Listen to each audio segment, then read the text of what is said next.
I'm Lisa Bauerle, Senior Designer at MKDA. We're here at 700 Canal in Stamford, Connecticut. It's a building recently purchased by Clear Rock Properties. They hired us to do a full renovation of the entire building. It used to be a linoleum factory. There's a lot of exposed concrete, exposed brick and wood in this building, and we wanted to find a way to marry the old with the new. And when we were looking for a material, we selected the ASI wood paneling product for its great texture and its natural qualities.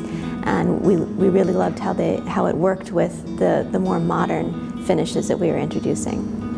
Important design consideration for this building was to create a space that was memorable. And a lot of prospective tenants would be coming to visit, and we wanted to make sure that the tenants who came remembered 700 Canal.